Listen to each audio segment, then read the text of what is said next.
வணக்கம் நண்பர்களே, இது VDL விலாக்ஸ். கதை கேட்கலாம் வாங்க. நாம இப்ப கேட்டுக்கிட்டு இருக்கிற கதை என்னன்னா, திரு கே ஜீவபாரதி அவர்களின் வேலு நாச்சியார். போன எபிசோட்ல வேலு நாச்சியார் அந்த குதிரை மேல ஏறி வேகமா போயிட்டு இருக்கிறாங்க. அங்க ஒரு பெண்ணோட அழுகுரல் கேக்குது. அந்த திசை நோக்கி வேலு நாச்சியாரோட கவனம் திரும்புது. அது வரைக்கும் போன எபிசோட்ல பார்த்தோம். அதுக்கப்புறம் என்ன நடந்துச்சுன்னு இந்த எபிசோட்ல பார்க்கலாம். வேலு நாச்சியார் பகுதி 5, 6.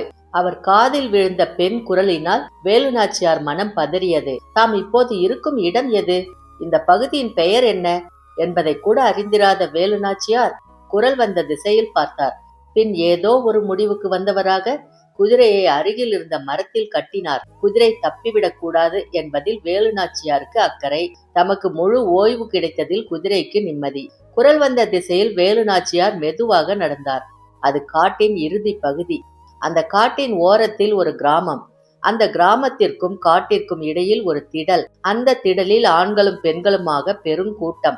அந்த கூட்டத்தின் நடுநாயகமாக ஒரு மனிதர். அவர் தோற்றமும் தோரணையும் அவர் ஒரு பெரும் புள்ளி என்பதை உறுதிப்படுத்தியது. அவருக்கு எதிரில் கைக்குழந்தையுடன் ஒரு பெண். அந்த பெண் தேம்பி தேம்பி அழுது கொண்டிருந்தாள். அவளுக்கு சற்று தூரத்தில் வாட்டச்சாட்டமான ஆள் ஒருவன் நின்று கொண்டிருந்தான். அங்கு என்ன நடக்கிறது என்பதை அறிந்து கொள்ள வேலு நாச்சியார் விரும்பினார். எவருக்கும் தெரியாமல் பதுங்கி பதுங்கி சென்று அந்த கூட்டத்தின் அருகில் உள்ள ஒரு மரத்தின் பின்புறம் மறைந்து கொண்டார்.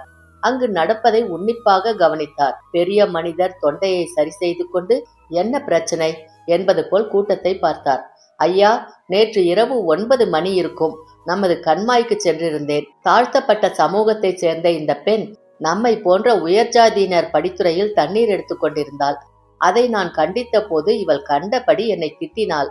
இதற்குரிய தண்டனையை இவள் பெற வேண்டும் என்று அந்த தடியன் சொல்லி முடித்தான். பொய்யான குற்றச்சாட்டு தம் மீது ஏவப்பட்டதைக் கண்டு அந்த பெண் துடித்தாள். கூட்டம் அங்கு நடப்பதை அமைதியாக கவனித்துக் கொண்டிருந்தது. பெரியவர், முத்தையா சொன்னது உண்மையா என்பது போல் அந்த பெண்ணை பார்த்தார். அவள் தேம்பி தேம்பி அழுதாள். அவளுடைய பதிலுக்காக மொத்த கூட்டமும் காத்திருந்தது. வேலு நாச்சியாரின் விழிகளும் அங்கு நடப்பதை கவனித்துக் கொண்டிருந்தன. பெரியவர் குரலை உயர்த்தி, வாயை திறந்து என்ன நடந்தது என்று சொல். அழுவதால் உண்மை பொய்யாகிவிடாது என்றார். அவள் இனியும் வாய் மூடியிருப்பதோ வாய் விட்டு அழுவதோ பிரச்சனைக்கு தீர்வாகாது என்று முடிவுக்கு வந்தவளாய் மேலும் அழுதுவிடக் கூடாது என்பதால் தனது கண்களை துடைத்து கொண்டாள். இடுப்பில் இருந்த குழந்தையை ஒரு முறை பார்த்து கொண்டாள். வருவது வரட்டும் என்ற முடிவோடு அவள் வாய் திறந்தாள். ஐயா, என் பெயர் மருதாணி. நேற்று இரவு கண்மாய்க்கு நான் தண்ணீர் எடுக்க சென்றது உண்மை. தண்ணீர் எடுத்ததும் உண்மை. ஆனால் அவர் சொன்னது போன்று உயர் ஜாதியாரின் படித்துறையில் இல்லை. எங்கள் ஜாதிக்காரர்களுக்குரிய படித்துறையில் தான் நான் தண்ணீர் எடுத்துக் கொண்டிருந்தேன் என்று சொல்லி நிறுத்தினாள். வழக்கு திசை மாறுவது கண்டு கூட்டம் ஒருவரை ஒருவர் பார்த்து கொண்டது. மருதாணி அருகில் கை கட்டி குத்துக்காலிட்டு அமர்ந்திருந்த தன் கணவனை பார்த்தாள். அவன் பரிதாபத்தோடு அவளையே பார்த்து கொண்டிருந்தான். ஐயா, என்னை குற்றவாளியாக உங்கள் முன் நிறுத்தியிருக்கும் இவர் எப்படிப்பட்டவர் தெரியுமா என்றாள் மருதாணி. இதை கேட்ட உயர் ஜாதியினர் மத்தியில் முணுமுணுப்பு. மருதாணியின் உறவினர்களிடையே ஒருவித தவிப்பு. குற்றம் சுமத்திய முத்தையாவின் முகத்தில் நெருப்பு. ஐயா, இவர் பல நாட்களாக கெட்ட எண்ணத்தில் என்னை சுற்றி சுற்றி வந்தார். நான் ஏழை ஜாதியில் பிறந்ததாலும் ஒரு எளியவருக்கு மனைவியாகியதாலும் மானத்தோடு வாழ நினைப்பது தப்பாகுமா? இவர் விருப்பத்திற்கு நான் உடன்படவில்லை. நேற்று இரவு எங்கள் படித்துறையில் நான் தண்ணீர் எடுத்துக் கொண்டிருந்த போது எங்கிருந்தோ திடீரென்று ஓடி வந்து இவர் என்னை கட்டிப்பிடித்தார். என் பலம் கொண்ட மட்டும் போராடி இவரை கீழே தள்ளினேன். இதையெல்லாம் கரையிலிருந்து நாகமுத்து ஐயா பார்த்து கொண்டிருந்தார். உண்மை வெளிப்பட்டு ஊர் சிரிக்குமே என்ற அச்சத்தினால் என் மீது வீண் பழியை சொல்லி என்னை பழிவாங்க உங்கள் முன் நிற்க வைத்து விட்டார் என்றாள் மருதாணி. இதை கேட்டுக்கொண்டிருந்த வேலு நாச்சியாரின் முகம் மாறியது. அடுத்தது என்ன நடக்கும் என்று மொத்த கூட்டமும் ஆவல் கொண்டது. ஆரம்பத்தில் தலை நிமிர்ந்து நின்ற முத்தையா இப்போது குட்டு வெளிப்பட்டதால் தலை குனிந்து நின்றான். அவன் தலை குனிந்து நின்றது அவன் ஜாதிக்காரர்களை வேறு விதமாக சிந்திக்க வைத்தது.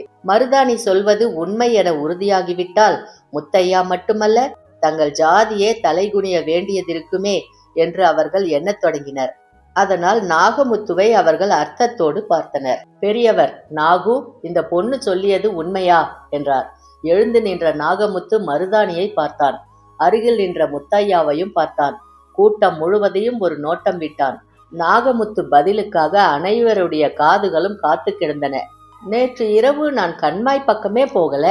போகாத நான் இந்த பொண்ணு சொன்னதை எப்படி பார்த்திருக்க முடியும் என்ற கேள்வியோடு நாகமுத்து முடித்தான். தங்கள் ஜாதிக்காரனை ஆபத்திலிருந்து காப்பாற்றி விட்டதால் முத்தையாவின் ஜாதிக்காரர்களின் முகத்தில் புன்னகை மின்னியது. ஆனால் ஜாதியையும் தாண்டி நள்ளிரவில் முத்தையா கொடுத்த பணமே தன்னை இப்படி சொல்ல வைத்தது என்பது நாகமுத்துவிற்கு மட்டுமே தெரியும். நாகமுத்துவின் பதிலால் மருதாணியின் உறவினர்கள் விக்கித்து போயினர். இதற்கு மேலும் தெம்போடு நிற்க மருதாணியால் இயலவில்லை. அவள் கண்கள் சுழன்றன. அவள் கையில் இருந்த குழந்தை நழுவி தரையில் விழப்போனதை அருகில் இருந்த கணவன் பிடித்து கொண்டான். இருப்பினும் அது பெரும் குரல் எடுத்து அழுதது. அது தன் தாய்க்கு ஏற்பட்ட மானக்கேட்டை கண்டு அழுவதை போன்று வேலு நாச்சியாருக்கு தோன்றியது. அவர் மருதாணியை பார்த்தார். முத்தையாவின் முகத்தை பார்த்தார். அதில் இப்போது கம்பீரம் படர்ந்திருந்தது. ஆனால் சாட்சி சொன்ன நாகமுத்து தலை கவிழ்ந்திருப்பதை வேலு நாச்சியார் காண தவறவில்லை. நேற்று இரவு என்னதான் நடந்தது என்று கூட்டத்தில் சிலர் குழம்பினர். என்னதான் நடந்திருக்கும் என்று வேலு நாச்சியார் யோசனையில் மூழ்கினார். அந்த நேரத்தில் முத்தையா கண்மாய்க்கு ஏன் சென்றான்? மருதாணி நடந்தவற்றை சொன்னதும் முத்தையா தலை குனிந்தது ஏன்? சாட்சி சொன்ன நாகமுத்து முத்தையாவின் கூட்டாளியாக ஏன் இருக்கக்கூடாது? இது போன்ற வினாக்கள் வேலு நாச்சியாரை உண்மையின் அருகில் கொண்டு சென்றது. தமது இடுப்பில் செருகியிருந்த சவுக்கை வேலு நாச்சியாரின் கரங்கள் பற்றின. முரட்டு குதிரையை அடக்க முயன்ற போது கூட பயன்படாத சவுக்கு இப்போது உத்தரவுக்கு காத்திருந்தது. கூட்டம் அமைதியில் ஆழ்ந்திருந்தது. மறைந்திருந்த வேலு நாச்சியார் கைகளை தட்டினார். ஓசை வந்த திசையில் அனைவரின் கண்களும். சிரித்தபடியே வேலு நாச்சியார் கூட்டத்திற்குள் நுழைந்தார். அனைவருடைய முகங்களும் அதிர்ச்சியில். எடுத்த சவுக்கால் முத்தையாவை புரட்டி எடுத்தார். ஒவ்வொரு அடியும் அவனது இரத்த நாளத்தை தொட்டு பார்த்தது. இன்னதென்று புரியாமல் கூட்டம் விழித்தது. தங்கள் மீது அடி விழுந்து விடுமோ என்ற அச்சத்தில் சிலர் ஒதுங்கி ஒதுங்கி சென்றனர். இந்த பெண்மணி யார்?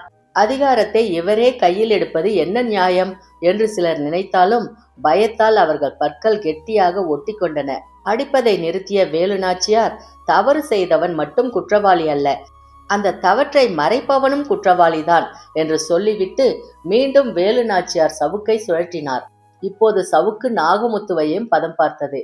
அடி தாங்க முடியாமல் தவித்த நாகமுத்து, மருதாணி சொன்னது உண்மைதான், முத்தையா அவளை கெடுக்க முயன்றதும் உண்மைதான், முத்தையா கொடுத்த பணத்திற்காகத்தான் நான் பொய் சொன்னேன் என்று கத்தினான், கதறினான். இதை கேட்டு கூட்டம் முழுவதும் அதிர்ச்சியில் சிக்கியிருந்த போது குதிரைகளின் குளம்படி ஓசைகள் கேட்டன.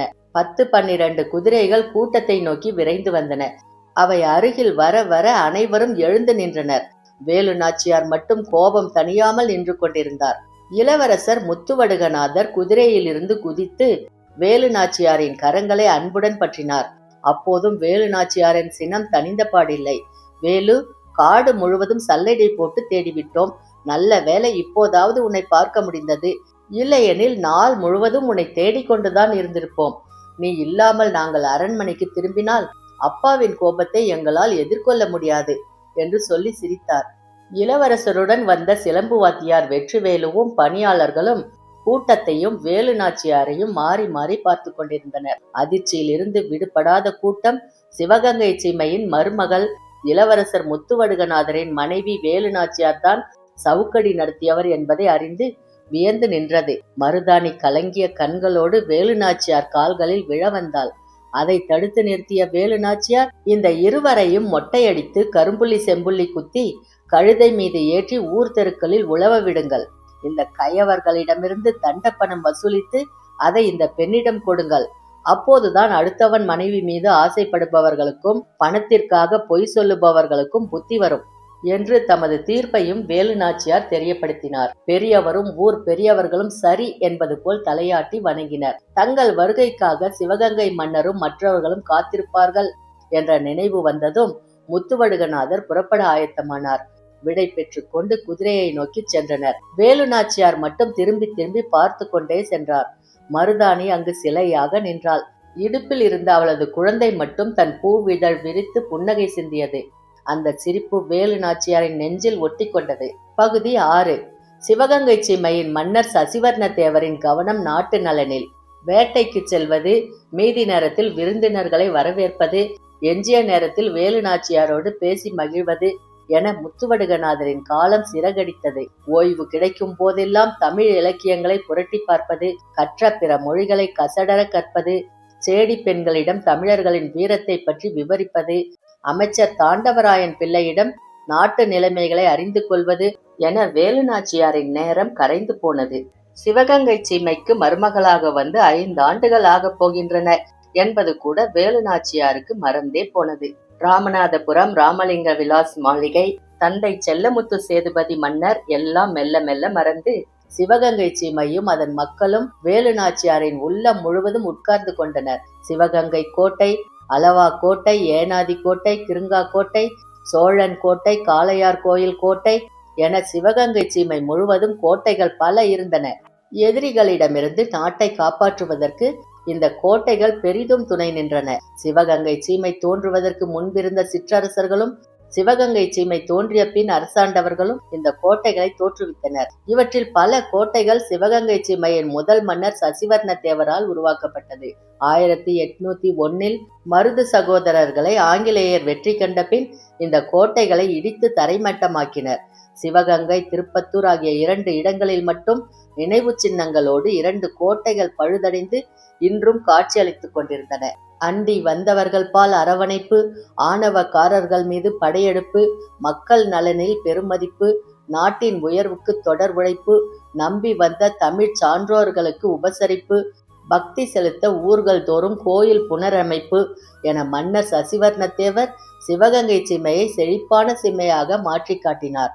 ஒவ்வொரு வெள்ளிக்கிழமையும் ஏதாவதொரு கோயிலுக்கு மன்னர் சசிவர்ணத்தேவர் செல்வது வழக்கம்.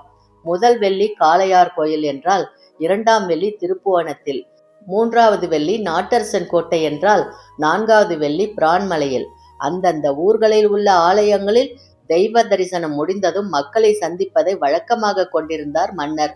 ஆலயத்தை மேம்படுத்துவது, மக்களின் குறைகளை கேட்டு நிவர்த்தி செய்வது, ஊர் சிறக்க தேவையான உதவிகளை செய்வது என பக்தி பணிகளோடு மக்கள் பணியையும் இணைத்து செய்து வந்தார் மன்னர் சசிவர்ண தேவர். 1750ஆம் ஆண்டில் ஒரு நாள், அன்று 4வது வெள்ளி, பிரான்மலையில் உள்ள மங்கை பாகர் சுவாமியையும் தேன்குழல் அம்பிகையையும் தரிசிப்பதற்காக முதல் நாள் இரவே மன்னர் சசிவர்ண தேவரும் இளவரசர் முத்துவடுகநாதரும் வேலு நாச்சியாரும் பிரான்மலை வந்துவிட்டனர். அதிகாலையில் எழுந்து நீராடிவிட்டு மங்கை பாகர் சுவாமி ஆலயத்திற்கு மூவரும் சென்றனர். மன்னரின் வருகை முதல் நாளே சொல்லப்பட்டிருந்ததால் ஆலய நிர்வாகிகளும் குருக்களும் மன்னரை வரவேற்பதற்கு ஆலய வாசலில் காத்திருந்தனர். மன்னருக்கு மாலை அணிவித்து ஆலயத்திற்குள் அழைத்துச் சென்றனர். வழிபாடு முடிந்ததும் தேன்குழல் அம்பிகையை தரிசிக்க சென்றனர்.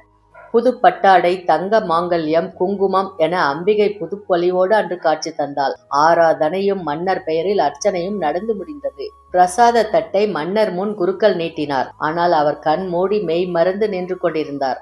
அப்போது அவர் கண்களிலிருந்து தாரை தாரையாக கண்ணீர் ஓடியது. மன்னரின் பக்தி கோலத்தை கலைக்க விரும்பாத குருக்கள் இளவரசரை பார்த்தார். தெய்வ வழிபாட்டிலிருந்து அப்போதுதான் முத்துவடுகநாதரும் வேலு நாச்சியாரும் விடுபட்டிருந்தனர். அவர்களும் மன்னர் கண்களில் கண்ணீர் அருவி பெருக்கெடுத்தோடுவதைக் கண்டு வியந்து நின்றனர். சிறிது நேரம் கழித்து கண் விழித்த மன்னர் சசிவர்ணத்தேவர் தம் மருமகள் முன் கண் கலங்கியதை நினைத்து வெட்கம் கொண்டார். கண்ணீரை துடைத்துவிட்டு, உணர்ச்சி வசப்பட்டு விட்டேன், அதனால் கண்ணீர் சிந்திவிட்டேன், வேறொன்றும் இல்லை என எவரும் கேட்காமலேயே தனது கண்ணீருக்கான காரணத்தை சொன்னார் மன்னர். மன்னரையும் அவரது மகனையும் மருமகளையும் காண்பதற்கு பிரான்மலை மக்கள் ஆலய வாசலில் திரண்டிருந்தனர். மன்னரை கண்டதும் வணங்கி மகிழ்ந்தனர். சிலர் தங்கள் குறைகளை மன்னரிடம் முறையிட்டனர். அவற்றையெல்லாம் தம் மன ஏட்டில் மன்னர் குறித்து கொண்டார். அனைவரும் வழி அனுப்ப மன்னர் சசிவர்ணத்தேவர் ஒரு பல்லக்கிலும் மற்றொரு பல்லக்கில் முத்துவடுகநாதரும் வேலு நாச்சியாரும் அமர்ந்தனர். சிவகங்கை நோக்கி பல்லக்குகள் பயணப்பட்டன. 2 பக்கங்களிலும் அடர்ந்த காடு, இடையில் நீண்ட சாலை. இதில் மன்னரின் பல்லக்கு முன் செல்ல, இளவரசர் பல்லக்கு அதை தொடர்ந்து சென்றது. மன்னர் கண் மூடியபடி ஏதோ சிந்தனையில். பிரான்மலையிலிருந்து 2 கல் தொலைவை கடந்து பல்லக்குகள் வந்து கொண்டிருந்தன. ஒரு மரத்தின் மறைவிலிருந்து ஒருவன் எய்த அம்பு ஒன்று சீறி பாய்ந்து வந்தது. பாய்ந்து வந்த அம்பு கண் மூடி வந்த மன்னரின் நெஞ்சில் பதிந்தது. முத்து என்று மன்னன் பெரும் குரல் எடுத்து கத்தினார். அடுத்த பல்லக்கில் வந்த முத்துவடுகநாதரும் வேலு நாச்சியாரும் மன்னரின் கூக்குரல் கேட்டு அதிர்ச்சி அடைந்தனர். தங்கள் பல்லக்கிலிருந்து இறங்கி மன்னரின் பல்லக்கை நோக்கி ஓடி வந்தனர். அங்கே அவர்கள் கண்ட காட்சி, நெஞ்சில் அம்பு பட்டு மன்னர் துடித்துக் கொண்டிருந்தார். அம்பு பட்ட இடத்திலிருந்து ரத்தம் ஊற்று நீர் போல் பெருகியது. தந்தையை தம் மடியில் படுக்க வைத்துக் கொண்ட முத்துவடுகநாதர் அம்பை எடுக்க முயன்றார். அந்த வேதனையிலும் அதை எடுக்க வேண்டாம் என்று தம் சைகையால் மன்னர் வலியுறுத்தினார். அம்பு எய்தவன் யார்? எங்கிருந்து இந்த அம்பு ஏவப்பட்டது என்ற சிந்தனையில் இருந்த வேலு நாச்சியார் பார்வையில் அருகில் இருந்த புதரில் ஒரு அசைவு தெரிந்தது. அந்த புதரை நோக்கி வேலு நாச்சியார் பாய்ந்தார். புதரில் மறைந்திருந்த உருவம் ஒன்று தலை தெறிக்க ஓடியது. விரட்டிச் சென்று அந்த உருவத்தின் தலைமுடியை பற்றி வேலு நாச்சியார் இழுத்தார். அந்த உருவம் மண்ணில் சரிந்தது. தாம் சிக்கிவிடுவோம் என்று அறிந்ததும் கையில் இருந்த மற்றொரு அம்பை தம் வயிற்றில் பாய்ச்சிக் கொண்டான் அந்த கயவன். மண்ணில் கிடந்த அந்த மானிட பதரை தம் காலால் ஓங்கி ஒரு உதை கொடுத்துவிட்டு மீண்டும் பல்லக்கை நோக்கி ஓடி வந்தார் வேலுநாச்சியார். முத்துவடுகநாதரின் மடியில் கிடந்த மன்னரின் நெஞ்சிலிருந்து ரத்தம் தொடர்ந்து வழிந்தோடியது. அந்த ரத்தத்தில் முத்துவடுகநாதரின் கண்ணீரும் கலந்தது. வேலுநாச்சியாரும் அழுகையை அடக்கிக் கொள்ள பெரும் போராட்டத்தை நடத்தி கொண்டிருந்தார். மன்னரின் விழிகள் முத்துவடுகநாதரையும் வேலு நாச்சியாரையும் மாறி மாறி பார்த்தன. எதையோ சொல்ல மன்னர் விரும்புகிறார் என்பதை அறிந்து அவர்கள் செவிசாய்த்தனர். பிறந்த எவரும் இறப்பது இயற்கை. இதற்கு பின் மன்னரின் மூச்சு திணறியது. சிறிது நேரம் அமைதி.